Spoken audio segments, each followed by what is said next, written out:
Hey everyone, for TRICHOMES.com, I'm Ashley Manning, and this is Careers in Cannabis. On this show, we sit down with staffing agencies, cannabis companies, and other industry professionals to discuss employment opportunities in the burgeoning cannabis industry. The cannabis industry is growing like weeds, so to speak, and according to the U.S. Bureau of Labor Statistics, the industry now supports nearly as many jobs as there are firefighters in the country, and this is just the beginning. Today's guests knew a thing or two about those career opportunities that would be available to them. They have no desire to be the biggest, only the best, and are committed to giving back to the communities they serve. They have licensing agreements with popular brands like Kiva Confections, Wana Brands, and Keef Brands. On this episode, we talked to Ben and Vinnie Celani, founders of the family-owned, self-funded cannabis company High Life Farms.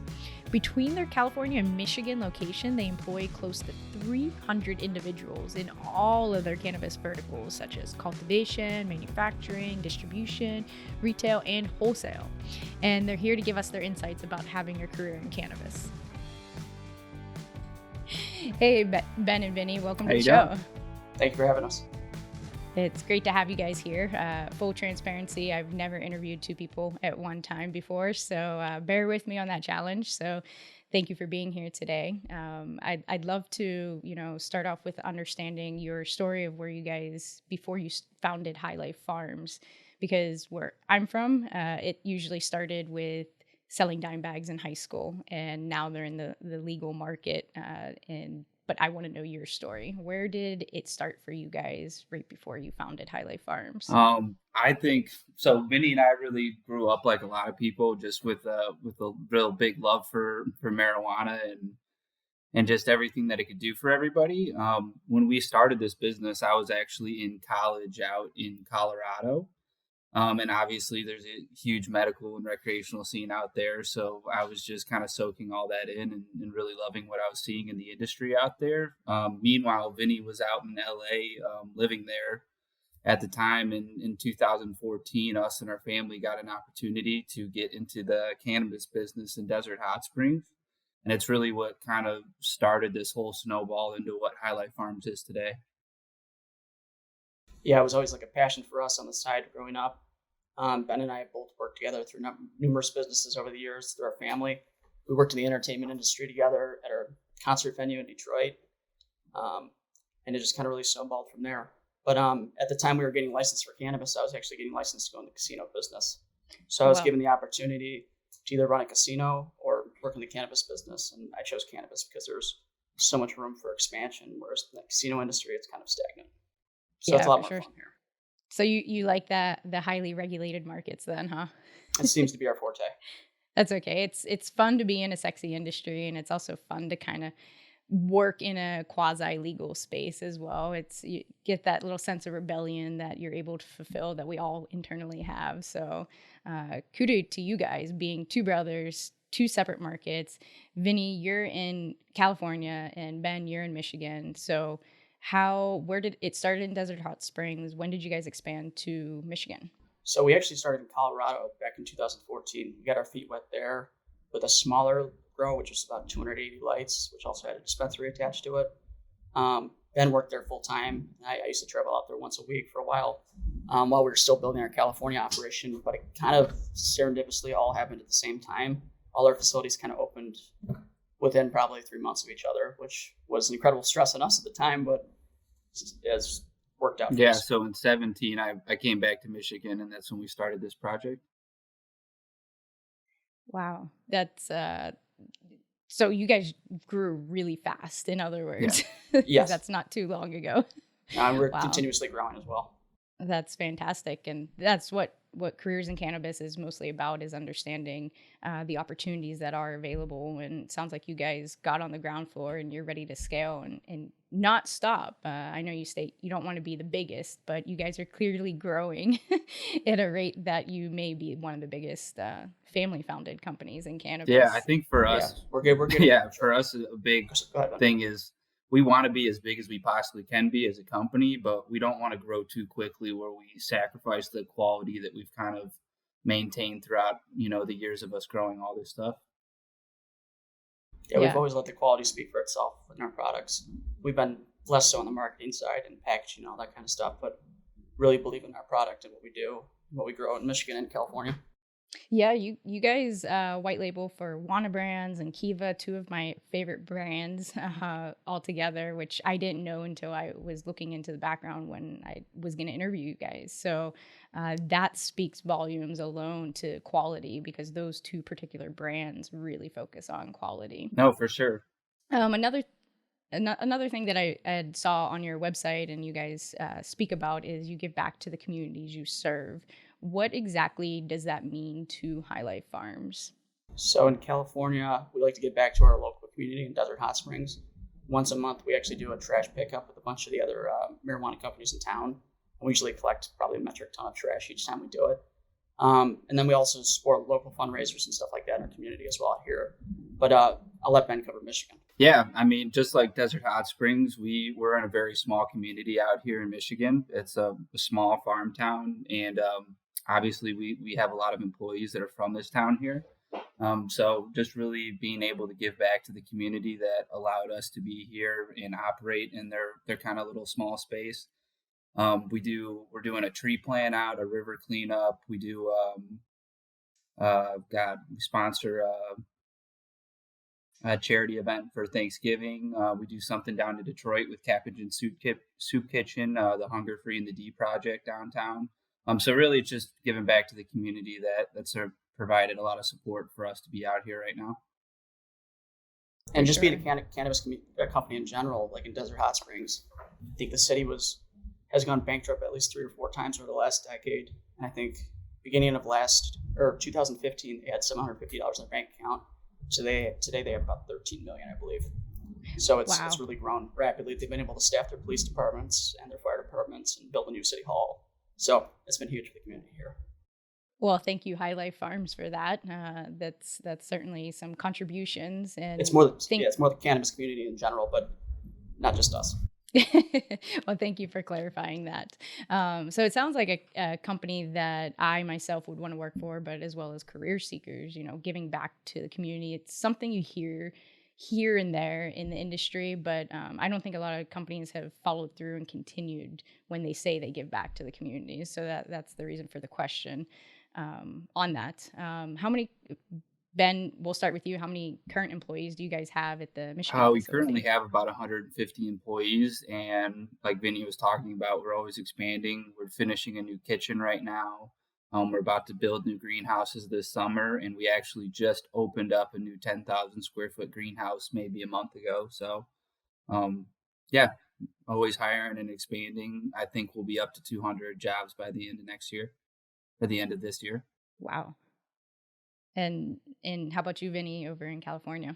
Yeah, in California, we probably have 75 right now, I believe.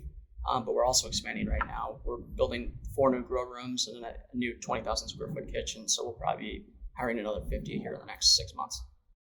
So the number's a lot higher than I thought. And it grows weekly. I mean, we can't keep up. Well, then I won't get into specifics then of what positions you're hiring for, unless you want to get into it. Or is there a specific hot place that you need to fulfill roles, whether it be in cultivation, trimming? I wouldn't say we're looking for a employees. specific role, but we are looking, like, one thing, just like you said, giving back to the communities around us. I don't think we always generally look for people with cannabis experience. Some of our best employees and best supervisors and managers are people we've gotten to build up from the ground up.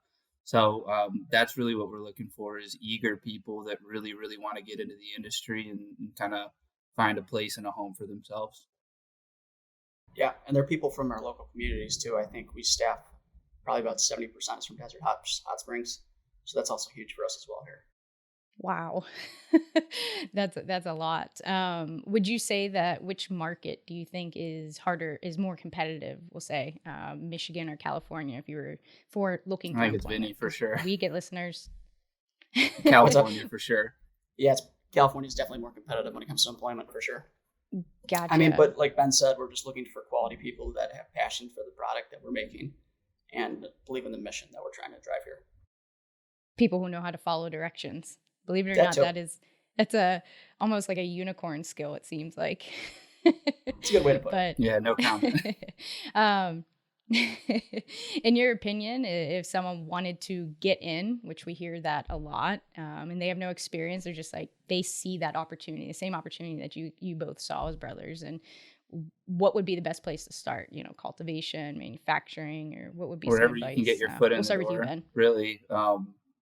For me, I got a position as a bud tender, working at a store in LA. And I worked 6, 7 days a week until they let me into the grow and do whatever else I could possibly do. So really just get your foot in the door, give it everything you got. And if you're a really, really quality, good worker, I guarantee you're going to rise up in the ranks pretty quickly. Yeah, I would say. I mean, we're always looking for a place too that can fit multiple positions, and that can be a tool to different things that we're doing within our company. So, I mean, we've had people that start off in cultivation who end up running manufacturing at some point, and then after they start consulting on their own. So, I mean, there's so many opportunities within this business to either within the company and without the company after they've learned some tools here. Right. And it's fast growth too. You get in, you start out, making minimum wage, and almost within 6 months, you're advanced to another role and advanced to another role. It seems like the growth opportunity in the industry is just as fast as the industry is For growing. sure. Makes Yeah, sense. you kind of just have to dive in head first and do the best you can, and you can succeed in this business for sure. Be willing to show up. Absolutely. That's number Um, one. a hot topic that's been coming up among states within the cannabis industry as well as outside the cannabis industry is testing, pre-employment testing for THC. Is that something High Life Farms is doing with their employees prior to No. employment? No.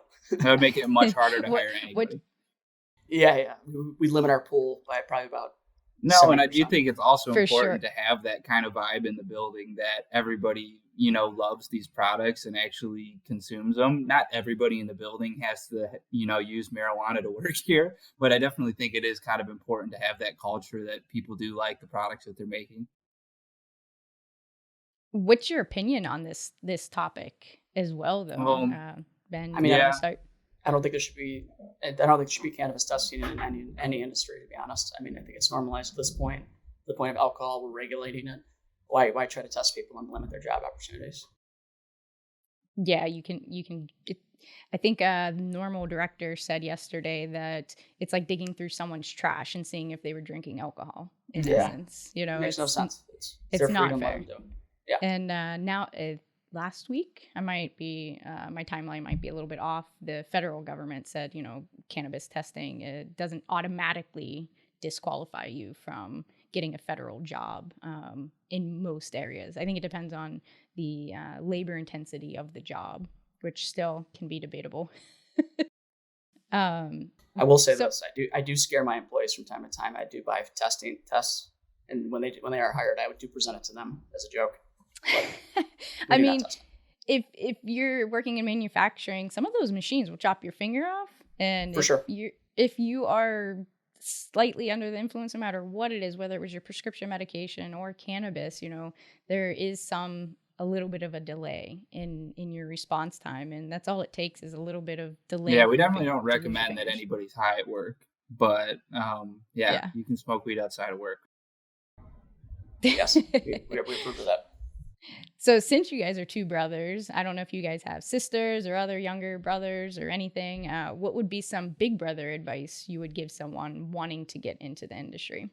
I would say, like I said earlier, just dive in head first. I mean, there's plenty of opportunity, and if you have hard work ethic and everything, succeed in this business and keep advancing. Yeah, Awesome. just like Vinny said, tons of And- opportunity, and just the opportunities are limitless right now. So yeah, put everything you got into it, and I guarantee you'll find a great place to work. So if someone wanted to look up High Life Farms in Michigan or California to look at these current opportunities that you guys have, you may use a staffing agency as well. What would Yeah, be we the best way? We use staffing agency, but you can also find us on Indeed. We Okay. have a lot of listings on there as well. Just go on Indeed, type in High Yep. Life Farms, and your positions all Yep. show up. And That's everything's great. forwarded to us. Yep. Awesome. Well, I don't want to keep you guys too much longer. I know it's a busy day in the cannabis industry, as it is every day. We work 7 days a week nonstop. Even when we're not working, I think we actually are secretly working, in For my sure. opinion. Yes. Is there anything that you guys would want to leave off with? Any messaging, or you guys, you do seasonal products as well, seasonal branding, which is great. Is there what's coming up for High Life Farms before we head out of Well, here? right now we have the release of our mint chocolate chip St. Patty's Day bar, so that'll be a new one coming out. It's actually already on the market right now. But an amazing probably the flavor. best apple It's one I've of my ever had. favorite High Life flavors that we have in chocolate. So I'm very excited to get that out there and have everybody enjoy it. Awesome. Yeah. That's I think it's unique to marketing and branding. You guys have taken an interesting approach, and it should be that way. You catches people's eyes when they come in and it's Valentine's Day and they see something red, they want to buy that. It's St. Patrick's Day. People are gifting these things, so smart marketing for you guys. So. Yep. Well, if there's nothing else you guys want to share with our listeners, I will have you guys take off for the day. It's been great having you and sharing your insights about having a career in cannabis. Thanks, Ashley. Appreciate it. Thank you for having us. Awesome. Appreciate Thank you so much. My thanks again to Ben and Vinnie Celani for being my guest on today's episode. You can follow our series, Careers in Cannabis, as well as more great shows like this one at TRICHOMES.com. If you're a member of the cannabis community and you have a story you want to share with us, please reach out. You can reach the show by emailing careersincannabis@TRICHOMES.com. Please take a second to subscribe to the podcast, write a review. It really helps others to find the show. You can also join in the discussion with industry insiders by visiting TRICHOMES.com and following us on all social media. For TRICHOMES.com, I'm Ashley Manning. Thank you for listening, and be well.